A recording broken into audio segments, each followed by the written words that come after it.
Assalamualaikum warahmatullahi wabarakatuh. Perkenalkan, nama saya Kurnia Dwi Rahayu, mahasiswa PPK Prajabatan Gelombang 2, jurusan Kimia dari LPTK Universitas Negeri Semarang. Di sini saya akan menyajikan video mengenai perjalanan pendidikan nasional untuk memenuhi tugas filosofi pendidikan Indonesia. Selamat menyaksikan. Pada abad ke-16, datanglah bangsa Portugis ke Indonesia dengan tujuan mencari atau berdagang rempah-rempah yang banyak dihasilkan oleh Maluku. Di samping itu, tujuan yang lain Portugis datang ke Indonesia adalah menyebarkan agama Katolik. Dalam penyebarannya, pada tahun 1536, penguasa Portugis di Maluku yang bernama Antonio Galvano mendirikan sekolah-sekolah seminari untuk anak-anak dari pemuka pribumi. Selain pelajaran agama, diajarkan juga mereka membaca, menulis, dan berhitung. Bahasa yang digunakan yaitu bahasa Latin. Kemudian, murid-murid yang dapat mengikuti dan ingin melanjutkan dapat melanjutkan studinya di Goa. Pada saat itu, dibawa oleh Franciscus Xaverius pada tahun 1547 ke Goa. Lambat laun, penyebaran agama Katolik dan penyelenggaraan pendidikan tidak mengalami kemajuan yang berarti. Kemudian, disusullah bangsa Belanda ke Indonesia. Pada saat itu, selain melakukan perdagangan, Belanda juga menyebarkan agamanya yaitu agama Kristen Protestan. Dalam menerapkan kebijakan pendidikan, Belanda menerapkan kebijakan pendidikan yang diskriminatif dan menghalangi pertumbuhan penduduk lokal yang sudah ada. Konteks penyebaran agama itu menjadi permulaan kebijakan pendidikan kolonial Belanda. Selain itu, pihak Belanda juga mendirikan sekolah-sekolah bagi calon pegawai VOC. Sesudah VOC gulung tikar, pada tahun 1799, Indonesia menjadi daerah jajahan Belanda dengan nama Hindia Belanda. Pada saat itu, Gubernur Daendels agak memperhatikan nasib bangsa kita. Ia menyatakan bahwa perlu diselenggarakan pengajaran bagi anak-anak Jawa atau Indonesia untuk memperkenalkan kepada anak-anak itu tentang kesusilaan, adat istiadat, dan pengertian agama-agama. Kemudian beberapa tahun kemudian muncullah politik etis. Salah satu latar belakangnya yaitu perekonomian liberal yang meluas, administrasi yang mencakup, dan merosotnya kesejahteraan bumi putra.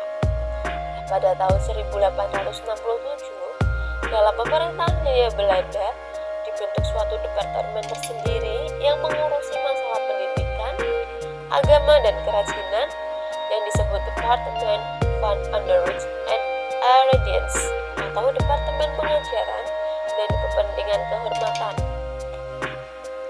Tujuannya adalah agar penduduk bumi putra, Cina, dan golongan lainnya berkesempatan memperoleh pendidikan barat sebagai dasar pendidikan sampai pendidikan tinggi. Bahasa yang digunakan dalam pendidikan tersebut adalah bahasa Belanda.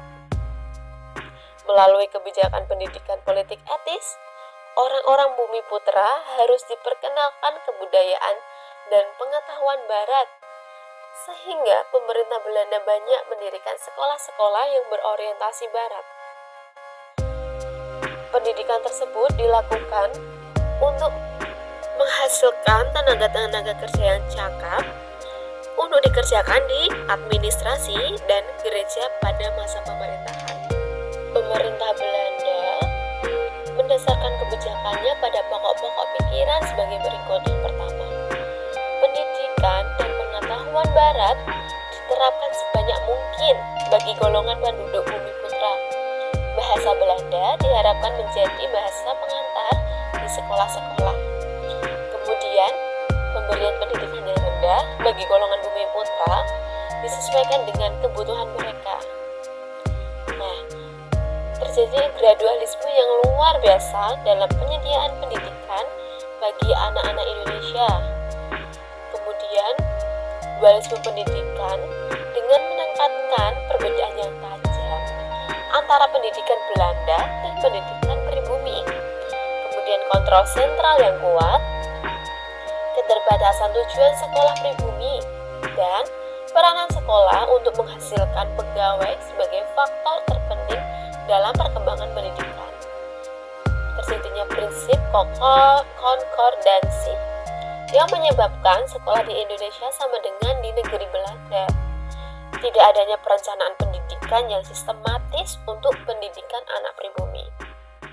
Dalam rangka memperbaiki pengajaran rendah bagi Bumi Putra, maka tahun 1907 diambillah tindakan penting. Ada memberi corak dan sifat kebelanda-belandaan pada sekolah kelas 1.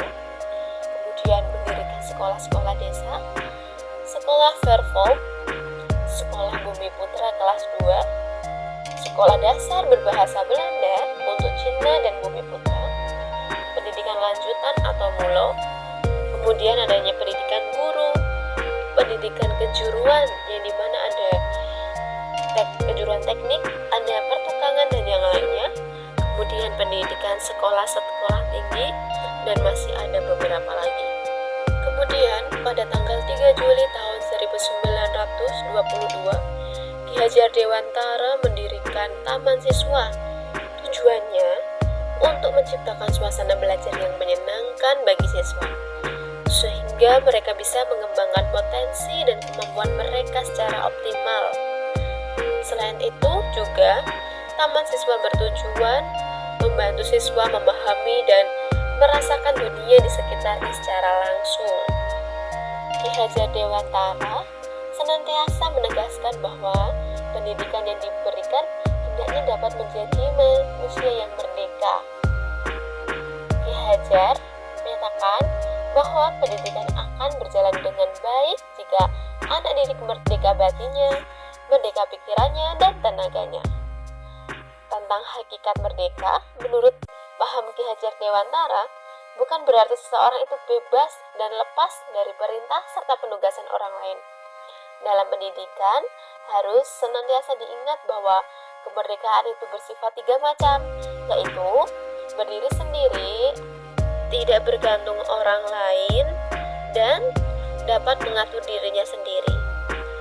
Ki Hajar Dewantara juga mengatakan, hendaknya usaha kemajuan ditempuh melalui petunjuk trikon, yaitu kontinu dengan alam masyarakat Indonesia sendiri, yang kemudian konvergen dengan budaya luar, artinya menerima nilai-nilai budaya dari luar dengan selektif dan adaptif, dan akhirnya bersatu dengan alam universal dalam persatuan yang konsentris, yaitu bersatu namun tetap mempunyai kepribadian sendiri. Ki Hajar Dewantara meninggalkan warisan sebuah konsep, yakni pendidikan yang memerdekakan.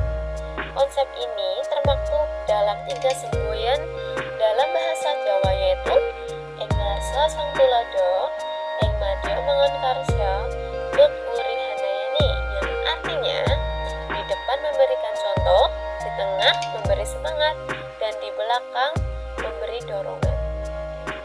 Ki Hajar Dewantara dalam pendidikannya menggunakan sistem Among yang mengatakan bahwa sistem Among berjiwa kekeluargaan bersendikan 2 dasar, yaitu 1. Kodrat alam sebagai syarat kemajuan dengan secepat-cepatnya dan sebaik-baiknya. Kemudian yang kedua, kemerdekaan sebagai syarat menghidupkan dan menggerakkan kekuatan lahir dan batin anak. Pada tanggal 8 Maret 1942, Jepang berhasil mengalahkan Belanda. Kemudian, terjadinya sistem pendidikan Jepang, yang dimana sistem pendidikan Belanda dihapuskan semuanya. Selain itu, dihapuskannya dualisme pendidikan dan berubahnya tujuan pendidikan. Tujuan pendidikan yang dilakukan oleh Jepang adalah untuk menyediakan tenaga cuma-cuma atau romusha dan prajurit-prajurit untuk membantu peperangan bagi kepentingan Jepang. Oleh karena itu, Murid-murid diharuskan latihan fisik serta latihan kemiliteran. Jepang juga bertujuan mendirikan barisan propaganda Jepang yang terkenal dengan nama Sendenbu, yang diberi tugas untuk menambahkan ideologi baru yang menghancurkan ideologi Indonesia Raya. Selain itu, Jepang mendirikan sekolah-sekolah seperti Kokumin Gakkou atau sekolah rakyat, Sotochu Gakkou, SMP, sekolah menengah pertama, dan Kotochu Gakkou, sekolah menengah tinggi, dan yang terakhir, Kogyo Gakkou atau sekolah kejuruan. Pada pendidikan pasca kemerdekaan tahun 1945 sampai 1950, pendidikan dan pengajaran dibentuk berdasarkan ideologi bangsa. Meskipun pada zaman Jepang pendidikan hanya singkat, tetapi bagi dunia pendidikan Indonesia memiliki arti yang sangat signifikan. Sebab lewat pendidikan Jepanglah sistem pendidikan disatukan. Tidak ada lagi pendidikan bagi orang asing dan pengantar bangsa Belanda. Satu sistem pendidikan nasional tersebut diteruskan setelah bangsa Indonesia berhasil merebut kemerdekaan dari penjajah Belanda. Pemerintah Indonesia berupaya melaksanakan pendidikan nasional yang berdasarkan pada budaya bangsa sendiri. Tujuan pendidikan nasional adalah untuk menciptakan warga negara yang sosial, demokratis, cakap dan bertanggung jawab, serta siap menyumbangkan tenaga dan pikiran untuk negara.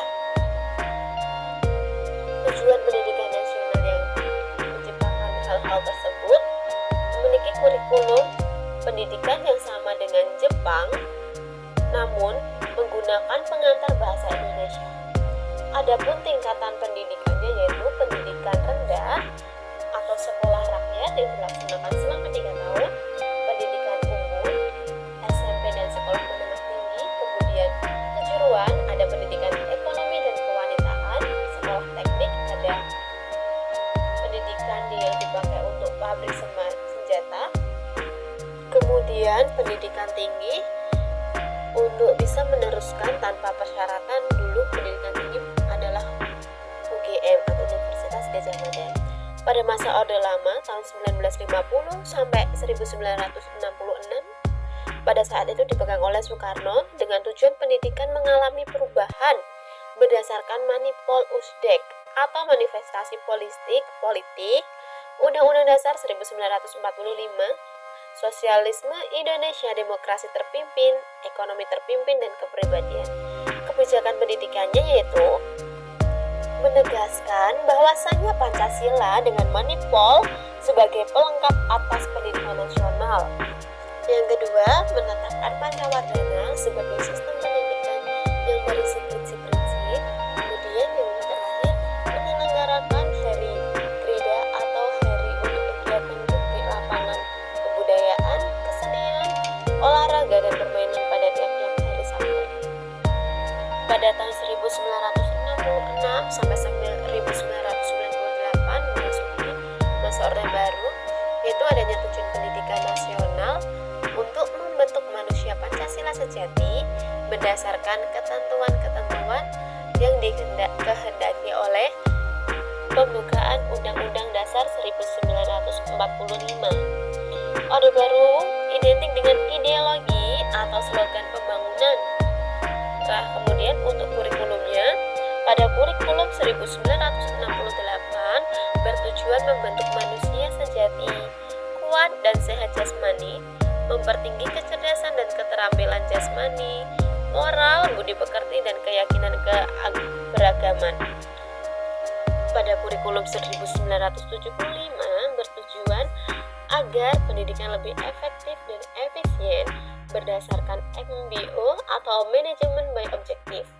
Pada tahun 1984, kurikulum ini mengurus proses skill approach, yaitu proses menjadi lebih penting dalam pelaksanaan pendidikan. Untuk kurikulum 1994